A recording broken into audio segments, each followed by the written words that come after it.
स्वागत है सभी विद्यार्थियों का आर्यभट्ट कोचिंग क्लासेस में। आज के इस वीडियो में हम लघुत्तम समापवर्त्य और महत्तम समापवर्त्य एलसीएम और एचसीएफ को जानेंगे, बिल्कुल बेसिक कॉन्सेप्ट्स के साथ में। तो सबसे पहले हम जानेंगे लघुत्तम समापवर्त्य के बारे में। लघुत्तम समापवर्त्य, इन्हें एलसीएम भी कहा जाता है। तो ये संख्याओं का, हम किसी भी संख्याओं का गुणनखंड करके लस निकालते हैं और लस भी कहते हैं इन्हें लस। हमारे पास में कोई संख्या है 14 और 18, ठीक है। अब इन दोनों संख्याओं का हम लस ज्ञात करेंगे। लस निकालो। तो जो दी गई संख्या है उनका हम एक साथ लस निकाल सकते हैं गुणनखंड करके। तो लस निकालने के लिए हमें इस प्रकार से इन दोनों संख्याओं को लिखना है एक साथ और कॉमा लगा के। अब इनका हम गुणनखंड करेंगे। तो गुणनखंड करने में हम अभाज्य संख्याओं का भाग देते हैं। तो दोनों संख्याएं सम संख्या है, तो दोनों संख्याओं में 2 का पूरी भाग चला जाएगा। तो 2 का भाग 14 में 7 बार और 2 का भाग 18 में 9 बार। अब यहाँ पर दोनों संख्याएं विषम संख्या आ चुकी है। तो हमारे पास में अगली जो अभाज्य संख्या है वो है 3। तो 3 का भाग 9 में जाता है। जिस संख्या में भाग नहीं जाता है उस संख्या को हम वैसे के वैसे ही उतार देते हैं। तो 7 में 3 का भाग नहीं जाता, तो 7 को वैसे के वैसे उतार देंगे। 9 में 3 बार जाता है, अभी भी 3 का भाग जाएगा।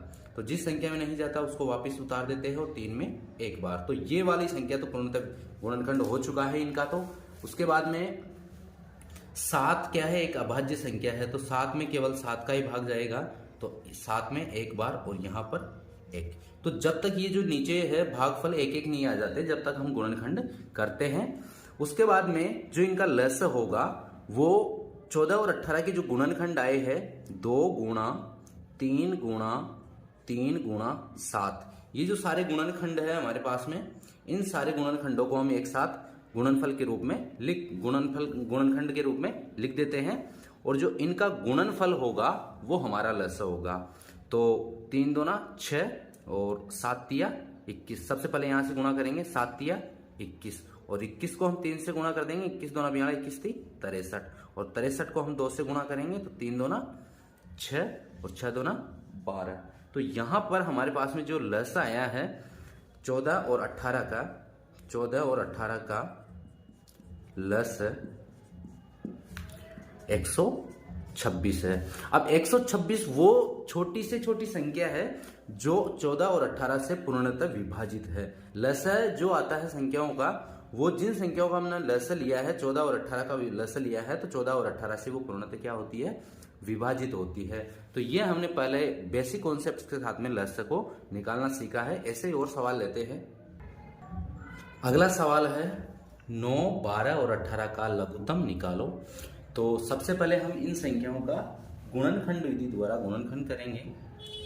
तो यहाँ पर तीनों संख्याओं को साथ में रख देंगे कोमा लगाकर, 9, 12 और 18। तो इनका जो गुणनखंड करेंगे वो अभाज्य संख्या, सबसे पहले छोटी से छोटी अभाज्य संख्या लेंगे। तो यहाँ सम संख्याएं हैं 12 और 18, तो इनमें 2 का भाग जाएगा। जिस संख्या में भाग नहीं जाता उसको वैसे के वैसे उतार देते हैं। 9 को उतार दिया। 12 में 2 का भाग 6 बार, तो 6 लिख दिए। और 18 में 2 का भाग 9 बार, तो 9 लिख दिए। अभी भी सम संख्या है तो हम अभी भी इसमें 2 का भाग देंगे। तो 9 को वैसे के वैसे उतार दिया, कोमा लगाया। और 6 में हम भाग देंगे 2 का, तो 3 बार, और 9 को वैसे के वैसे उतार दिया। उसके बाद में आगे हम हल करेंगे। अब यहाँ पर जो संख्या है वो 3 से विभाजित होगी।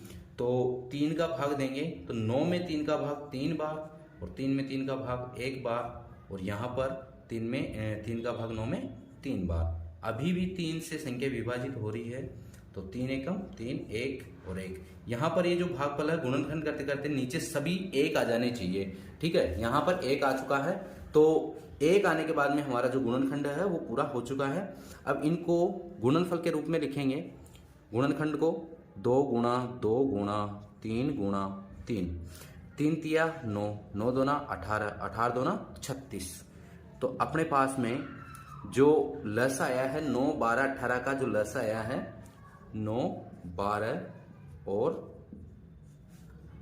18 का लस वो आया है 36। अब ये 36 जो है इन तीनों जो दी गई संख्याओं का हमने लस लिया है इन तीनों से विभाजित है। 9 से भी विभाजित है 36 जो है 9 से भी विभाजित है, 9 चौक 36, 36 12 से भी विभाजित है, 12 दूना 24, 12 तिया 36 और 36 जो है 18 से भी विभाजित है, 18 दूना 36। तो जो लस आता है वो जिन संख्याओं का हमने लस लिया है उनसे पूरी बार विभाजित होता है। तो इस प्रकार से हम संख्याओं का लस ज्ञात करते हैं। अब हम ज्ञात करेंगे संख्याओं का महत्तम समापवर्त्य मस, जिन्हें हम एचसीएफ भी कहते हैं। महत्तम समापवर्त्य, अब हम महत्तम समापवर्त्य एचसीएफ को जानेंगे। तो इससे पहले हमने लघुत्तम समापवर्त्य को जाना है। अब महत्तम समापवर्त्य एचसीएफ, तो दो संख्याओं का हम मस ज्ञात करके देखते हैं। यह मस भी कहा जाता है इन्हें, मस। तो 18 और 24, 18 और 24 का मस ज्ञात करो। 18 और 24 का हमें मस निकालना है।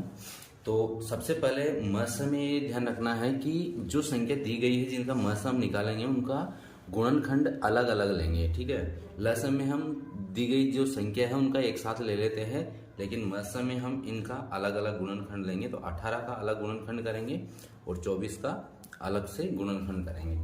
दोनों संख्या इस सम, सबसे पहले 18 के गुणनखंड करते हैं। सम संख्या है तो 2 का भाग जाएगा 9 बार। अब यहाँ पर ये विषम संख्या है तो 2 का जाएगा नहीं, 3 का भाग जाएगा इसमें। 3 का भाग 9 में 3 बार और फिर 3 में 3 का भाग 1 बार। तो यहाँ 1 आ गया। तो यहाँ पर ये इस 18 के सारे गुणनखंड हो गए। तो 18 के जो गुणनखंड आए हैं वो आए हैं 2 गुणा 3 गुणा 3। अब हम 24 के गुणनखंड करेंगे। तो 24 के गुणनखंड जो है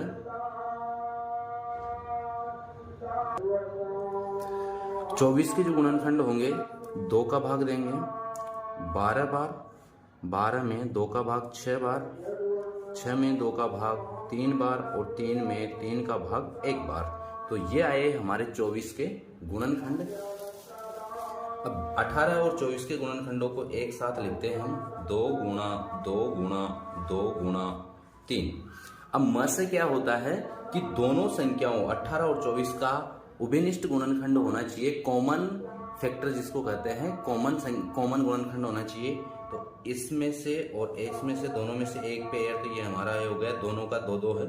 उसके बाद में 2 24 का है लेकिन 18 का नहीं है, फिर 2 24 का 18 का नहीं है, फिर है 3, तो 3 ले लेंगे। तो इनमें से हम गुणनखंड जो लेंगे 2 गुणा 3। तो इन 18 और 24 का जो मस आया है वो आया है 6। 18 और 24 का मस ये आया है 6। 2 गुणा 3 6। अब 6 जो मस होता है वो दोनों संख्याओं को पूर्णतः विभाजित करता है। 18 को भी 6 विभाजित करता है 3 बार और 24 को भी 6 विभाजित करता है 4 बार। तो गुणनखंड जो हमारे आए हैं उनमें से देखते हैं कि कॉमन जो गुणनखंड है उभयनिष्ठ जो दोनों में होने चाहिए उनमें से एक ले लेते हैं हम। यहाँ जोड़ा बन रहा है तो इसमें से एक ले लेंगे और 3 का बन रहा है तो इसमें से एक ले लेंगे और इनका गुणनफल जो है हमारा मस होगा। उसके बाद में एक चीज इसमें देखते हैं लस और मस में क्या अंतर होता है कि लस को जो लस आता है जिन संख्याओं का लस लेते हैं, जैसे 18 और 24 का लस लेंगे तो हमारा जो लस है वो 18 24 से विभाजित होगा। और मस में क्या होता है जिन संख्याओं का हमने मस ज्ञात किया है तो मस जिन संख्याओं का मस ज्ञात किया उनको विभाजित करेगा। तो यहाँ 18 और 24 को विभाजित करता है। तो ये हमारे जो लस और मस के सवाल है आज की इस वीडियो में हमने बताए हैं। ऐसे ही और वीडियो देखने के लिए सब्सक्राइब कीजिए, आर्यभट्ट कोचिंग क्लासेस से जुड़े रहिए। धन्यवाद।